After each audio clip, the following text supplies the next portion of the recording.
Salut à tous, j'espère que vous allez bien. Donc petite vidéo mise à jour sur le Bitcoin et sur l'Ethereum. Donc on va essayer de faire une mise à jour assez rapide aujourd'hui parce que la structure n'a pas évolué en 4 heures. Donc ça va être de l'analyse principalement en interne, donc pour les traders, un trader court terme. Mais avant de commencer, comme toujours, je tiens à remercier la communauté. Merci énormément pour votre temps, like, commentaire, partage. Si vous n'êtes pas abonné, n'hésitez pas à le faire, ça me ferait vraiment plaisir et ça aiderait énormément la chaîne. Vous pouvez aussi me suivre sur Twitter et sur Twitch pour ne pas louper mes prochains lives. Voilà, donc sans plus tarder, on va attaquer la vidéo. Let's go.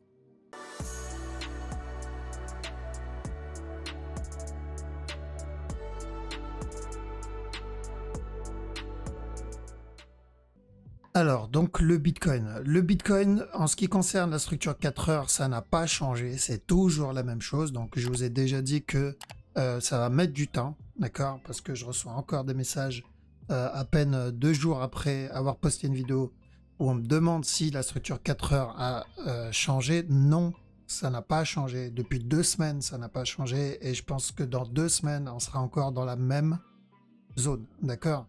Donc, il va falloir vraiment être patient sur la structure 4 heures. Maintenant, sur la structure 1 heure, donc comme on l'a dit, hein, on attend au minimum la correction de ce mouvement-là. Donc, c'est ce qu'on attend au minimum, d'accord? Du coup, une correction s'il doit continuer à monter. Ça, c'est le minimum que j'attends. Quand on va l'avoir, je pense que ça ne devrait pas tarder. On est potentiellement sur une fin de structure là-dedans et ici aussi. Donc, comme je l'ai dit, à chaque nouveau plus haut, pour ceux qui sont encore dans l'achat, on fait que monter les stops, d'accord? Donc ici, un nouveau plus haut, on monte le stop là, un nouveau plus haut, on monte le stop là. Si ce top est cassé, on montera le stop à ce moment-là, ici, d'accord? Et on suit cette structure. Pourquoi? Parce que ce qu'il est en train de faire ici, c'est à peu près ce qu'il nous a donné là-dedans. Vous vous rappelez, c'est ce qu'on disait quand on était ici, en 4 heures daily. Je vous ai dit, ceux qui sont dans l'achat, parce qu'on avait annoncé le buy ici, et à chaque nœud plus haut, on dit on prenait les buys et on montait les break-even à chaque fois. D'accord? Pourquoi? Parce que ça, c'était une fin de structure. Et dès que cette structure s'est terminée, on a eu le retournement. Donc ceux qui avaient monté leur stop là, ils ont sécurisé et ils ont pu sortir au top. D'accord? En tout cas, pas au top, mais en tout cas au plus haut. Beaucoup mieux que d'attendre l'impulsion derrière. D'accord? Donc là, c'est le même concept, sauf qu'on l'applique dans une structure inférieure. Le concept est exactement le même, c'est juste la structure et la time frame qui changent. Donc ici, pour moi, j'ai cette structure qui est potentiellement vers la fin, et en plus, j'ai celle-ci aussi qui est en train de s'essouffler. Donc ça m'annonce deux possibilités. Il corrige d'abord ça, donc il donne une correction ici, il monte, et ensuite la plus grosse correction, ou il entame directement la plus grosse correction. Alors ça, on ne peut pas le savoir tout de suite. Il va falloir le surveiller. Et on n'a pas besoin de le savoir. Donc, si on est encore dans le buy, on fait que monter les stops pour continuer à rester dans le trade, d'accord? Parce qu'on ne peut pas savoir à quel moment il se retournera. Et s'il décide de se retourner, à chaque fois qu'on a une validation, la validation c'est quoi? Comme je l'ai dit, donc au départ c'était il faut qu'il vienne casser ce bas et il corrige derrière, on l'a pas eu. Ensuite, donc il a donné un nouveau plus haut, donc ceux qui sont dans l'achat, parfait pour eux parce qu'ils vont pouvoir maintenant remonter leur stop de là, ils vont pouvoir le remonter ici.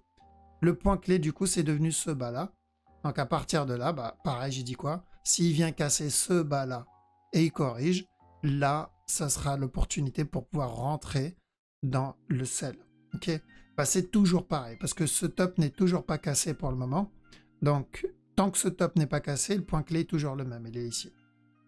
D'accord? Parce que je sais, il y en a, ils veulent absolument rentrer au top. D'accord? Ils veulent absolument rentrer au top. Donc, ils se disent, allez, je vais sniper le 1 minute parce que j'ai pas envie de rentrer dans cette zone. Non. Le concept, le but justement, c'est s'il vient casser ce bas, je vais attendre la correction. Et je vais profiter de cette correction pour rentrer. Donc, non seulement j'augmente les chances de choper la bonne direction, j'augmente les probabilités d'être dans la bonne direction, mais en plus, je réduis mon risque-reward. Ça, c'est l'autre avantage aussi. Et en plus de ça, je facilite mon management parce que j'aurai le temps de mettre mon break-even.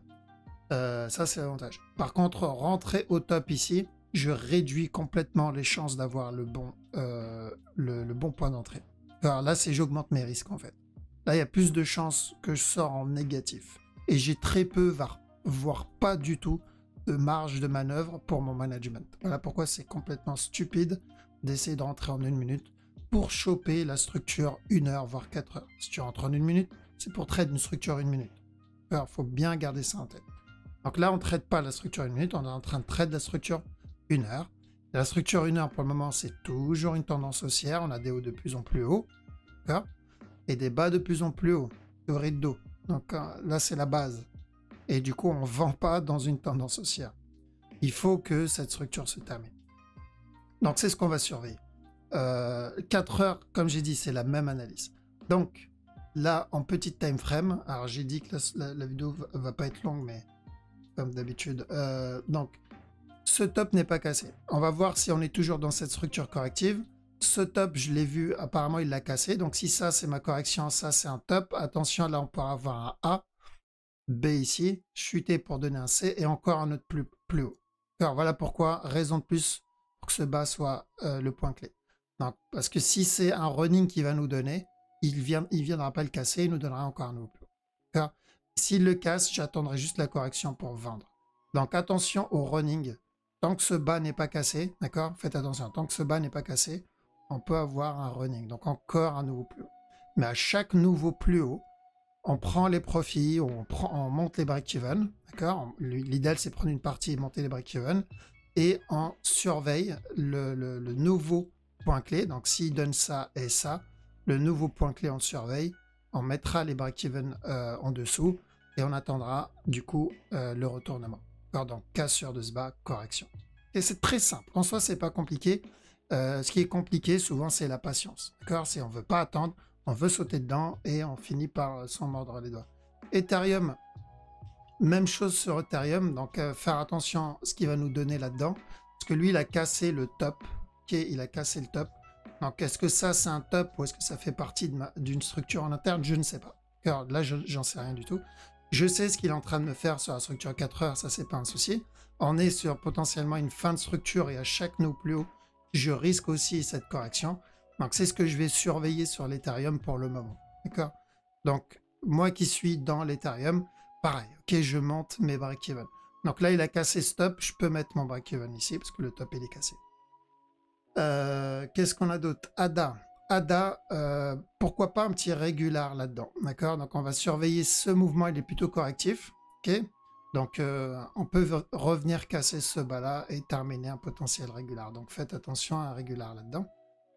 En interne, ceux qui traitent vraiment la petite time frame, faites gaffe à ce régular ici, pour ce A, ce B, ce C. Donc, tant que ce bas n'est pas cassé, il peut très bien donner ça encore. Ça n'invalide pas l'autre, le plus gros régular, parce qu'il peut donner ça, chuter avant de monter. Mais voilà, c'est en gros pour dire on n'achète pas là. On vend pas là, pardon. Parce que j'ai dit si ça c'est un régular, il viendra casser ce bas. Mais vendre là, on risque l'interne. Alors du coup, si la personne met son stop là, il va se faire sortir et ensuite le marché sort d'un coup. C'est un peu dommage et on garde en tête aussi ça.